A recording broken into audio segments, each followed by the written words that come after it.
you, and I know we ask it time and time again on this show, is will this government or any government solve the small boat crisis? Well, yes. And I think if you look at what's happened in the last 2 and a bit years, things have improved enormously, far more than people might have imagined. So in the first half of this year, the number of small boat crossings was almost half the first 6 months of last year. But what about the year before, Benjamin?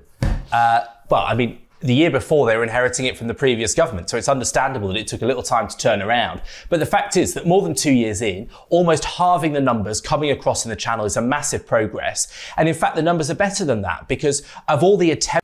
Well, there you go. This is GB News Originals. I'm Emily Carver. Please do give this video a like and subscribe to our channel for more content like this. And do leave a comment. Let me know what you think. Lift-offs from the French side, 60% are stopped. And so this means that, you know, the plan is clearly working. Obviously, anybody coming over in a small boat is not good for the people in the small boat or for Britain. But to have halved the numbers is a success. Even you are going to have to admit that. What do you mean, even me? Don't sneer down your nose at me, Benjamin Butterworth. Don't sneer down your nose at those good French police doing their work. No, doing their work, Emma. Dear Lord, I mean, you saw that video of Chris Philp challenging them. The police were standing there while these guys were getting on the dinghy, and he challenged them, and he just shrugged. We've been given orders not to do anything about it. I mean, I'm glad to hear that Benjamin has finally come around to the idea that these people are not good for Britain. Yeah. But you know, the reality is, you know, he's saying that the number of people have come down, the numbers have overall come down. We saw a dip with the Rwanda scheme, which then the government scrapped. They've had 2 years to deal with this. It is as though they haven't read the mood of the nation. Hi guys. Well, it's same old, Nana. It's incredible, really. I mean, they made significant gains in the Red Wall area at the last general election. Areas, you know, surrounding me in Nottinghamshire and Derbyshire and South Yorkshire. And this is just the sort of thing that will send these seats straight back to Reform UK. I cannot believe it, but I can believe it because I sit in that madhouse every single week and listen to this nonsense. I mean, I go a lot further than the current Home Secretary, but the fact that she actually might listen to these people is going to create all sorts of problems, on the problems we've already got in communities up and down the country. The people in this country, guys, keep voting for something every 4 or 5 years and getting something completely different. They want an end to this softer migration policy. They want to, people in my area want to be tougher on migration. We want to stop the illegal migrants. We want to have a cap on legal migration. You know, we are becoming a country that is unrecognisable. And I fear that in my lifetime, you know, my children and maybe grandchildren, if I actually are lucky enough to have grandchildren, they will not recognise the country that I was born in. Many people, Lee. Looking at the polls currently, there's a new poll out today by Public First. It puts Andy Burnham as the most popular potential party leader with a net approval rating of +2. Now, that's not a particularly high rating for anyone other than a politician, but for a politician, it's pretty good going. I put it to you, Lee Anderson, that there are currently people who are immigration restrictionists who like Andy Burnham, and there are people who are immigration liberals who like Andy Burnham. And currently, he doesn't seem to have come down off one side of the fence or the other. At some point, he's going to have to. Well, I think you made my point for me, Tom. Nobody knows what Andy Burnham stands for at the moment. I've seen him slithering around the corridors of power in Parliament, but not actually seen him in the chamber yet. He's been doing all his shady backroom deals with people. I hear that Josh Simons is probably going to get a top job in number 10. I mean, that's bribery at the highest level. I tell you what, my friend, step down, let me win this seat, and you'll have a job in number 10. But on a more serious Serious point, guys. Nobody knows what he stands for. He's not been in the chamber. He's not had any scrutiny. He's not taking questions from the public or the press. He's taking, he's taking questions on it. I think it was Reddit last week. He's taking questions that were filtered out, looked at by his team. He was given the easy questions, given scripted answers. Wait till he gets to that dispatch box. I can't wait to have a go at him. No, not at all. I mean, you lot in the media are getting carried away with this. I mean, for the past, I think it's 350 polls, we've been the top. We've consistently been the top. We had a real stormer in the May elections. We won, I think it was 1,450 seats. We had a great May the year before. We're looking forward to next May. We had a great time in Scotland, a great time in Wales. We've done really, really well over the past year or so. And two polls come out that aren't favourable, and you lot in the media jumping all over it. But I will say this, there has been a bit of a bounce. It's not all down to Andy Burnham. I think a lot of this bounce, as I said last week on this channel, Chopper, is the fact that Keir Starmer has eventually gone. That's enough to make anybody breathe a sigh of relief. And when you look what Starmer actually brought in when he first became PM, one of his first major policies was to scrap the winter fuel payment. And I think that was the beginning of the end for Sir Keir Starmer. But I think Burnham's gone one further. We're hearing about this death tax now. He's not attacking the living, he's attacking the dead. So we'll see how it pans out. There's a long way to go. Over the coming months, he will get some proper scrutiny in the media and in Parliament, in the Commons. He's had no scrutiny yet, and that bounce, I predict, will shrink away. Lee, what do you think's changed then in the last 3.5 years, where we're now seeing women and children in these camps as well? Do you think that it is that the men have been successful in crossing the channel and now the women and children are coming too? But we know that that is so dangerous, considering those 3 women who were dead inside a boat in the channel just last week. It's extremely dangerous, but it is a lot more organised this time. The prices are a lot cheaper. So I was speaking to some migrants are paying probably €1,200 to come across the channel. It will take them, in some circumstances, many times getting on a dinghy and trying.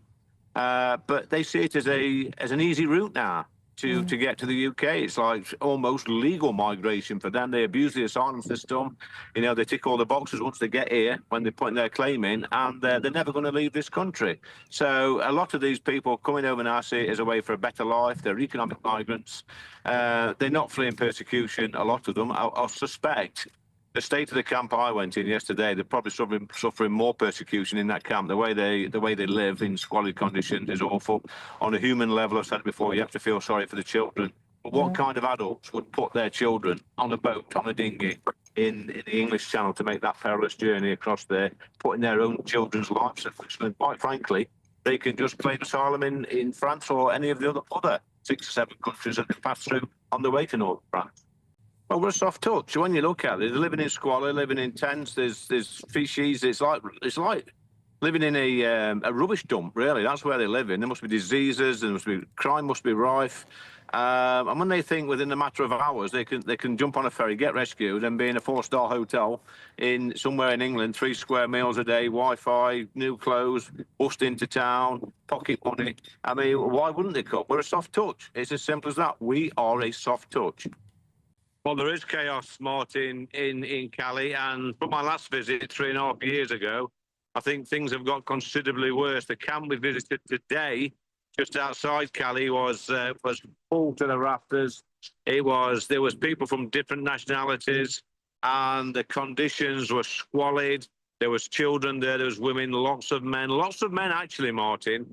When we tried to question them and talk to them, they would cover their faces up. They would hide their faces. It makes you wonder what they're trying to hide, if they're genuine refugees fleeing war-torn countries. I suspect that the vast majority are not. I suspect that a lot of them have got something to hide. But you have to feel for the children on a human level as well. But that said, any parent putting their child into one of these dinghies like we've seen today off northern France, any parent doing that and putting their child's life at risk to get to England when they could claim asylum in France, don't forget, I think they should be charged with child cruelty. It's not the thing to do to put your child at harm's risk like that. It's absolutely shocking. But what we also seen today, this morning, Martin, was the French police. They turned up at about 4:30 this morning, armed to the teeth, but looking very aggressive.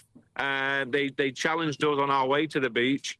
And I thought to myself at the time, if they could put as much effort into stopping the small boat crossings as they did to stopping us getting on the beach this morning, maybe we could bring the numbers down even further. Votre attention, s'il vous plaît. Nous vous rappelons que Lee Anderson versus Benjamin Butterworth, the Calais clash that unmasked Britain's border breakdown. Welcome back to Britain Underneath, the place where we scrape away the polished Westminster press releases to expose the raw, unfiltered reality of British power, policy, and political friction. Before we jump straight into the thick of today's fiery clash, take a moment to subscribe to Britain Underneath. Your support is the absolute lifeblood of this channel, helping us continue to bring you mature, uncompromising analysis on the issues that define the future of our nation. With that said, let's dive into the fray. The debate over Britain's southern border has ceased to be a mere policy discussion. It has transformed into a full-scale political theatre, complete with bitter rivalries, sharp personal jabs, and deep ideological divides. Nothing illustrated this volatility better than the recent explosion on GB News between Reform UK Member of Parliament Lee Anderson and political commentator Benjamin Butterworth. Coming off the back of a personal fact-finding trip to northern France, Anderson returned to the studio with a temper shorter than a winter afternoon in Ashfield. What followed was not a polite exchange of statistics, but a bruising confrontation that laid bare the deep frustration surrounding the small boat crisis. Lee Anderson's trip to Calais was intended to gather first-hand intelligence on the state of the migrant camps operating on the doorstep of the English Channel. What he found, according to his own account, was a system operating with staggering impunity right under the noses of French authorities. Anderson described visiting sprawling informal settlements, housing thousands of individuals from across the globe, situated remarkably close to critical national infrastructure, including local power generation sites. He noted established, heavily worn footpaths leading directly through the coastal sand dunes, straight to the launch beaches. For Anderson, the imagery was stark and unacceptable. A well-oiled logistics route operating in plain sight. However, the real spark for the studio explosion came when Anderson contrasted his treatment by French law enforcement with that of the camp residents. The Reform UK lawmaker recounted how French officers repeatedly stopped him and his team to demand identity documents and paperwork while walking through Calais. Yet, directly across the road, thousands of individuals resided in illegal encampments without a single document to their name. In Anderson's eyes, law-abiding visitors were subject to rigid state bureaucracy, while those attempting illegal crossings were effectively left to their own devices until their dinghies touched the water. When the discussion turned to studio guest Benjamin Butterworth, the atmosphere shifted from heated to hostile. Butterworth attempted to mount a defence of current border enforcement measures. That argument did not sit well with the Ashfield MP. Anderson reacted with immediate and fiery disdain, rejecting the premise that a percentage reduction constitutes a policy victory. The exchange reached a crescendo when Anderson accused Butterworth of sneering down his nose at working people and the reality on the ground. The phrase was delivered with quintessential British bite, catching the underlying cultural divide that so often defines this debate. For Anderson, relying on comfortable statistical averages ignores the reality that hundreds of individuals continue to land on British shores weekly, often on increasingly dangerous, oversized vessels provided by sophisticated human trafficking networks. The disagreement goes much deeper than studio theatrics. It strikes at the core of how different political factions view state sovereignty and international obligations. Butterworth argued that working within existing legal structures and maintaining strong diplomatic ties with European neighbours is the only viable long-term path. He cautioned that tearing up international frameworks or provoking diplomatic spats with Paris would damage Britain's global standing and undermine the broader international rule of law that protects sovereign nations worldwide. If you are enjoying this deep exploration into the mechanics of British political discourse, please consider clicking that subscribe button right now. Subscribing to Britain Underneath guarantees you never miss an episode where we break down the complex realities behind the headlines.